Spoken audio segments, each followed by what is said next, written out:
trust it was a good day. This close of this day, it's good to come together to worship God and to study His Word and the words of Christ. It seems fitting, if you notice, the song, the invitation that Mike has selected, is a question, and is why do you wait?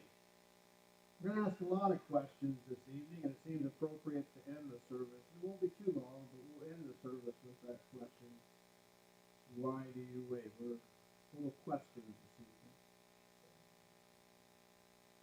It wasn't very long ago that a staff member, or very early in the morning, I usually get there first, and he is the second, came into my office with tears running down his eyes, and his wife had left him that night, the previous night, and they had 3 young children, and she'd taken them away also. And he was looking for some encouragement or some support, which I did my best to help him. We began to talk. Began to talk about what he was going to do, and tried to give him some advice. Certainly said he thought counseling that was critical. I discussed finding things in common. I said, sometimes you got to get back to the beginning in a relationship, and talked about the importance of shared interests. And it made me think of the wisdom of the prophet Amos. He said, can any walk together except they agree? Amos 3:3.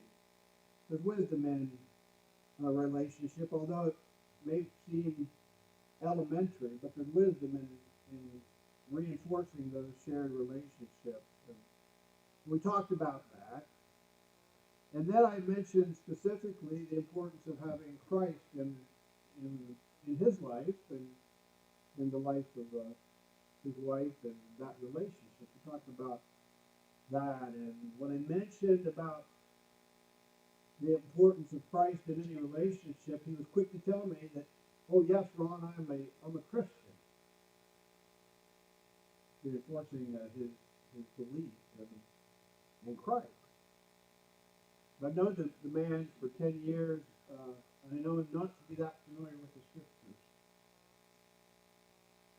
I know the man not to be aligned with any religious organization, whether it be the true church or any religious organization at all.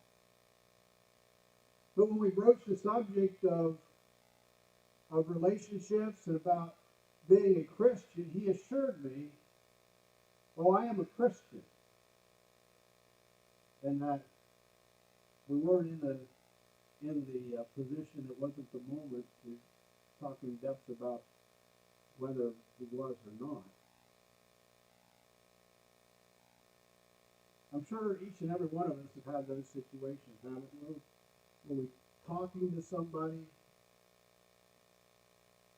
encouraging them, we're just talking about anything in general, talking about religion in general, and they're quick to point out that they are a Christian. Maybe you've had those conversations. Maybe you have made that same statement to somebody when they broach the subject that gets into the spiritual realm, and you say, well, I'm a Christian. The title of the lesson this evening is, are you one? Are you a Christian? Are we really Christians? We live in a world today that simply by making a claim